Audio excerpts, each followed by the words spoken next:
সালাম আলাইকুম। আমার বাড়িটা পৌরসভার 7 নম্বর ওয়ার্ড চৌধুরীপাড়া। আমার বাবার নাম কামাল হোসেন, আমার মার নাম আনোয়ারা বেগম, আমার নাম আকিমণি, আমার স্বামীর নাম মোহাম্মদ মুবিন, আমার শ্বশুর আব্বার নাম গিয়াসউদ্দিন, শাশুড়ি আম্মার নাম শাহিনা বেগম।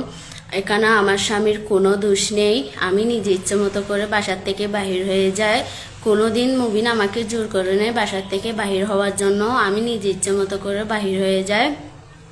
আমাদের সম্পর্ক 2 বছরের, এবং আমাদের সম্পর্ক সেটা ওরা জানার পর আমাকে মানসিক ও শারীরিকভাবে নির্যাতন করতো। তাই আমি নিজে ইচ্ছে মতো করে বাহির হয়ে যাই। কিন্তু মুবিন জানতো না আমি বাসার থেকে বাহির হয়ে গেছি দেশেটা। পরে আমি মুবিনকে কল করে সব জানাই। তখন মুবিন আমাকে বলতেছে বাসায় চলে যাও। আমি মুবিনকে জোর করে পরে সে রাজি হয়ে যায়। পরে আমরা চলে যাই। তখন আমার বাসার থেকে মুবিনের পরিবারের সবাইকে মিথ্যা মামলা দিয়ে হয়রানি করতেছে, এবং ওরা বলতেছে মুবিন নাকি স্বর্ণ ও টাকা নিয়ে আনছে। আমি বাসার থেকে আসার সময় নিজে পরানোর কাপড় ছাড়া আর কিছু আনি নেই।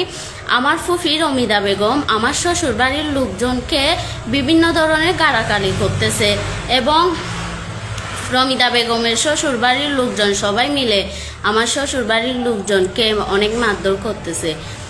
আমি বারবার বলতেছি এখানে আমার স্বামীর কোনো দোষ নেই। আমি আমার বাপের বাড়ির থেকেও আমি স্বামীর বাড়িতে অনেক সুখে আছি, আলহামদুলিল্লাহ। সবাই দোয়া করবে।